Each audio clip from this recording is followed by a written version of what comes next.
Cullen was a student. He was also an employee of my university startup. And when he went to field camp, he fell in love. Um, that camp sparked his brain and made him absolutely in love with Colorado and the mountains and the concept of geology. As a student, he was always picking up rocks and looking around and really absorbing everything about the world. He was just fascinated by it. As an employee, going to commercial sites, contaminated or not, he would be finding rocks and he'd be putting them in the trailer and doing those sorts of things. Waned, and he So this, always encouraged others to participate in all the camp had to offer. During his time at camp, he took hundreds of photos and several videos so he could more fully share his memories and experiences to anyone who was interested in listening. During his master's program, he was delighted to learn that while not attending the camp, he would get to visit again by driving students to the camp for Oklahoma State University. So one of the things is this fundraiser is named for Cullen Pickens, and you're his parents. I'm his old professor, so I thought we should tell people a little bit about Cullen. Okay. So when I first met him, I thought Mr. Pickens was a good name because we're the Boone Pickens School of Geology. I asked if he was related, and he said no. I said the correct answer is distantly. And he quite liked that. And so then I would call down the hall and yell for Mr. Pickens. And the university would get quite excited because they thought somebody important was coming along. And it was somebody important. It was Cullen. He was the kindest student I ever had and the most fascinated by rocks. And I'm in a geology department where lots and lots of people are fascinated by rocks. So how did he end up this way? When he was younger, he would always collect rocks.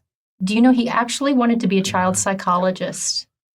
He took courses to be a child psychologist, and he decided that he couldn't handle all of the bad things that happen to children. And he was at a complete loss because he had to declare a major and didn't know what to do. So I said, "You've always collected rocks. Have you ever thought about that?" And the reaction was priceless. He thought I had slapped him. It was just, and after that, there was no questions. That's where he went, always. We had tons of rocks before he was even a geologist. Every time we went on a car ride, we were usually stopping to pick up rocks that he saw. It was fascinating.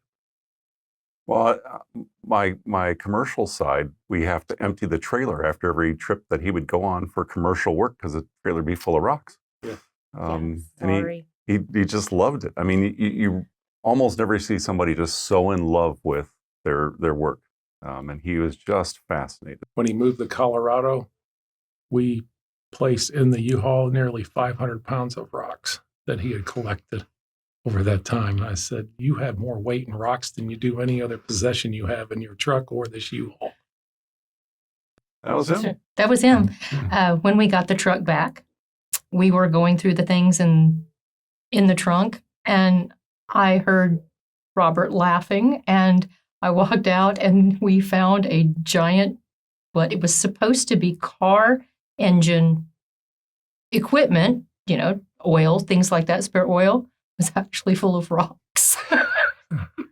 I'm assuming that when he went on one of his camping events up there in the mountains that he found rocks that he liked and brought them back down and placed them in there as a carrier and forgot that they were in there because he had quite the collection in his apartment of rocks. And he had them all in the totes, and he would pop the totes open and dig around in them and pick different ones out. But he did have a few that he really liked, and he always wanted to get something where he could display them and get some lights behind them. And so some of the more colorful ones that would shine more. Well, that was something he always wanted to do, and he did some of it. He actually did get some. We'd go around to places, and he'd see some of the light that could reflect, and he goes, "That would be really cool with my rocks." And he did some of that. It did look good, actually, so it looked really good. Mm-hmm. The other talent he had that I don't know if you know is on projects where we needed to find maps of a site. You'd be trying to figure out how did that get contaminated or what did that look like maybe back in the 1930s or something. He would find maps from 1800s. He would find, and all the other people would be looking at the same websites and different things. He had some savant ability to find the old map of the site. He found, for one site, he found a painting of it from the 1870s that let us see where the industrial equipment was in 1870.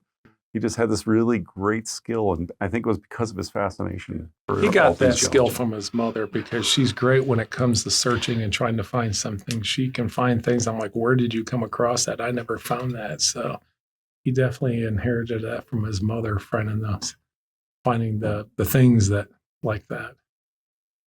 Well, thanks for giving them to me for the time I had them. I really appreciate it. You're more than welcome. He thoroughly enjoyed his experience. I mean, obviously that's what he did for the remainder of his life. When he came back from camp, you guys, I don't know if you were there or not, but when he got back, it was like 1:30, 2 o'clock in the morning when he drove back from camp. And when he got out, apparently there was a challenge going on amongst the gentlemen to not shave the entire time they were at camp. It's hideous.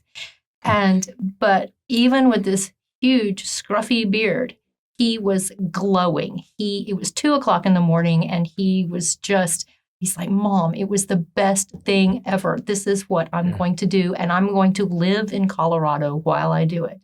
And after that, everything was about how would he achieve his goals.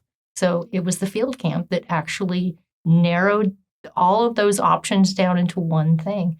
And you had a huge hand in that. Thanks. You're welcome. We appreciate how much you put into him. Yeah, it's one of the real joys of being at Oklahoma State, meeting gentlemen like him. But it was a lot of fun. He loved his time here. He loved his master's program, everything. It was wonderful. Yeah. Teaching the classes. Yep. He loved that. He liked to teach kids too. He liked to driving the kids to the camp was something that I feel so bad for those poor kids. He told them stories from the time they got in that van until they got out, and it was a 12-hour drive.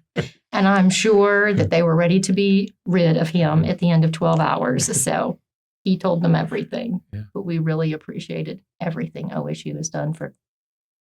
So give some money for the scholarship. Get another kid to be like Cullen.